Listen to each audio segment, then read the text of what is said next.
ang ginawa nila. Ito rin yung napansin ko sa comment section, sa mga naririnig ko ng mga experiences nila, na mga reklamo, aberya, nagka-problema.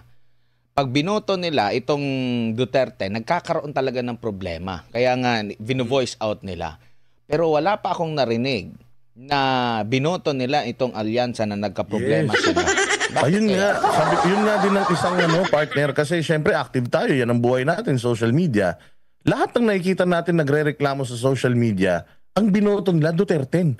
Walang nagrereklamo na binoto ko yung alyansa. Pero iba ang lumabas, walang ganun. Karamihan, even OFW, talagang ang binoboto nila is Duterte talaga. So, yun na ang yun na ang isa na lang yung kanyang binoto. Si Pastor Apollo C. Kibuloy, yun na lang ang kanyang binoto. Bakit kamo? Iba pa yung lumabas. Oo, hindi siya all na Duterte daw kasi meron siyang natanggap na report mula sa kanyang kamag-anak sa abroad. So talagang binoto niya doon, sinade niya. Isa na nga lang si Pastor Apollo C. Kibuloy. Iba pang lumabas. Yun ang talaga naman.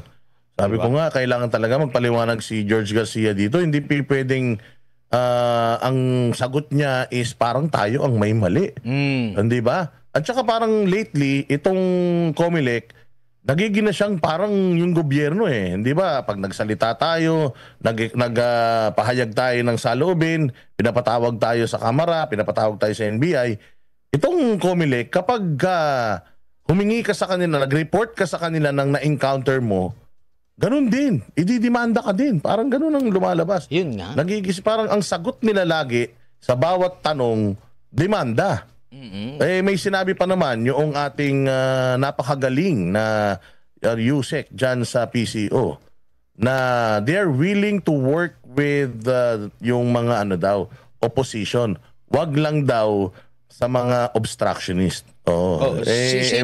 Sino yung opposition na sinasabi nila?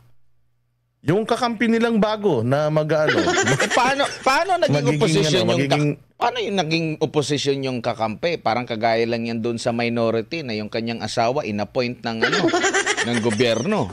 'Di ba? Diyan sa Senado, parang ganun lang yan. O para doon kagaya sa Kamara na pangalan lang yung minority na dapat opposition ka pero sila yung